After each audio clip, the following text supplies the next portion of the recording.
As a child, I believed that God existed because that's what I was told at school. I mean, in the same way I believed that Queen Elizabeth existed and Henry VIII existed and the pharaohs existed. When you're a child, you believe what adults tell you. And only a little bit later did I start questioning.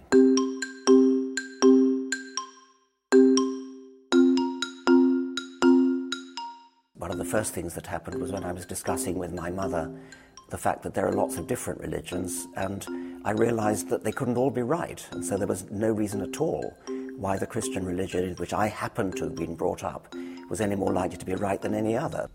But then I suppose I've drifted into a kind of vague deism, where I sort of thought, well, there must be something to explain all this wonderful organization and the beauty of life. And it was only then, when I learned about Darwinian evolution, first from my father and later at school, that I realized that actually that has a very good explanation, a very good natural explanation, which is much simpler, more parsimonious, obviously true, and that finally booted out all thoughts of God from my mind. At the age of about 6, I suppose, I do remember telling my younger sister, who was 3, about the planets and telling her what they were all called and what order they were spaced out from the sun, that kind of thing. So I think I was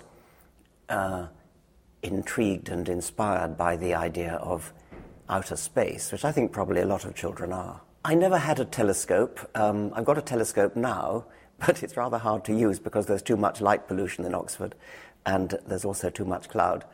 But no, not as a child.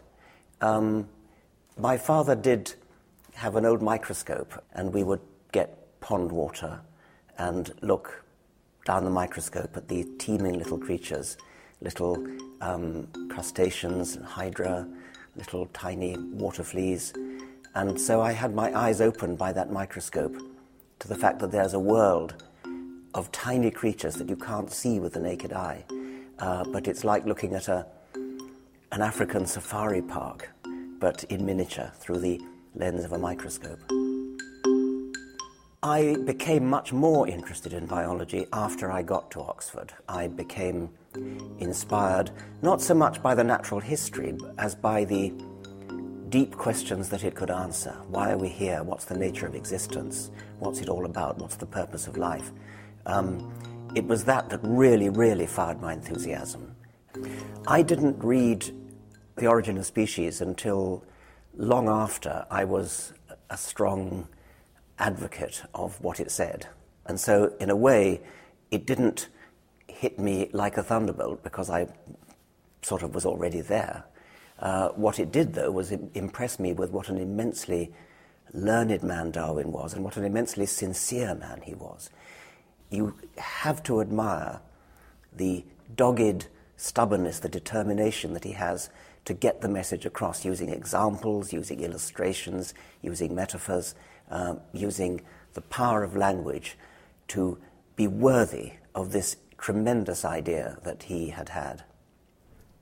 I make a special point when I go on lecture tours of going to the so-called Bible Belt. And I tend not to think it's worth bothering with places like San Francisco and New York because you've got that sort of less of a challenge. But I like going to places like Georgia and Alabama and Arkansas and Oklahoma. And I get huge audiences, very enthusiastic. I get standing ovations, and I feel, as I watch them stand up, that what's really happening is that they're looking at each other and realizing, all these people, I'm not alone. And so I take enormous encouragement from that. There are far, far more religious non-believers than anybody realizes in the United States. It just takes a little bit of a heave for more people to come out of the closet, and suddenly thousands more will come out of the closet. You don't learn science in order to go into the lab and use a Bunsen burner and a test tube and a microscope. Everybody should know some science because it is fascinating. I mean, the fact that we know where we come from, why we exist, what our ancestors looked like, when they came into existence, when the universe came into existence, when the world came into existence, what it is that shaped the world you live in, what it is that has shaped over 4 billion years your ancestors and the ancestors of every other creature alive today to make them what they are today.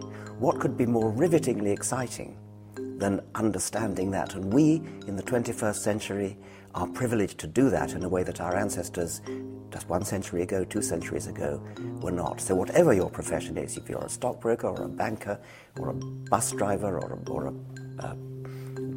I don't know, a surfing instructor, whatever it is, you're not a whole person unless you read enough science, look at science documentaries to understand why you exist in the first place.